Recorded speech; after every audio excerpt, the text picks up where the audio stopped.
Você sabe o que é whistleblower?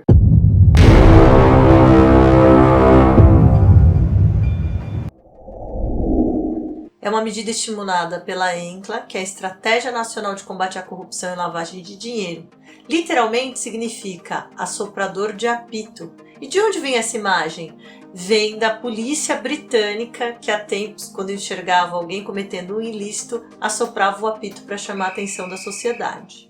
Atualmente no Brasil, existe uma conotação bastante pejorativa, aquele que informa, aquele que delata. É quase que associada a uma ideia de Judas que delatou Cristo e que entregou ele para a crucificação, ou mesmo para uma situação numa ditadura em que se entregam e se delatam colegas com base em questões de perseguição e monitoramento arbitrário. Mas na atualidade se deseja com essas políticas que haja uma nova visão em relação à questão de informar e a lealdade às instituições. Evidentemente que algumas profissões, como a profissão de advogado, não permite por conta da questão de confidencialidade. Na obra organizada por Rodrigo Pironti e Marco Aurélio de Paula, existe um artigo sobre o whistleblower elaborado pelo André Castro e pelo Tiago Alvim, que problematiza essa questão em relação ao estímulo que deve ser dado a esse tipo de conduta de informar, que é uma conduta estimulada pela transparência internacional, mas que não deixa de trazer grandes indagações morais acerca do comportamento humano. De um lado existe a questão da deslealdade em relação a comportamentos interpessoais nas organizações, mas de outro também uma lealdade em relação aos valores, em relação à missão das organizações. Curiosamente, a reação sobre o whistleblower é um tanto quanto cultural. Existem culturas que estimulam, que são mais amigáveis à prática do whistleblower e outras que reprimem.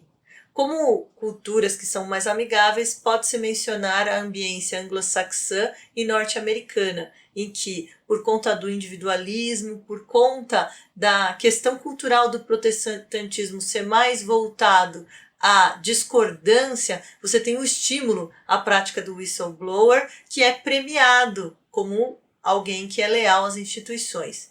De outro lado, sociedades latino-americanas, sociedades que são pautadas num coletivismo como sociedades asiáticas, delatar alguém tem uma carga muito pejorativa por conta do espírito coletivo e de boa vizinhança que rege essas instituições. Mas os autores se indagam. Às vezes não é o fato, talvez, da América Latina não ter um instrumento efetivo que provoca essa falta de estímulo em relação ao whistleblower? A ideia é, conforme previsão agora na lei anticrime, prever mecanismos adequados em canais de denúncia, em locais onde há o relato de denúncias e políticas mais intensivas para evitar a retaliação. Daí o whistleblower, o informante, nunca será visto como um herói mártir, mas como alguém que contribui efetivamente para que as missões das organizações sejam cumpridas sem fraudes e irregularidades.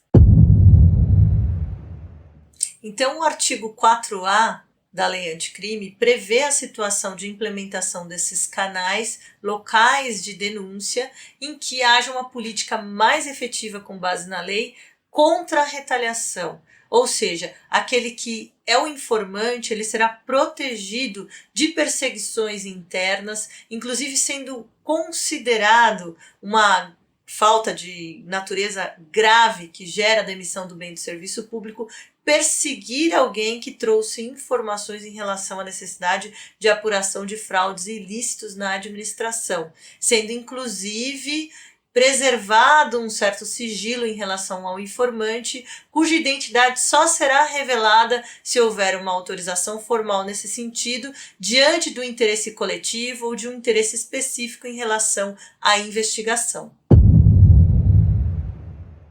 O informante deve ser ressarcido por danos morais diante dessa perseguição na política anti-retaliação, e há um ponto muito controvertido que foi previsto, que é a questão da possibilidade de recompensa.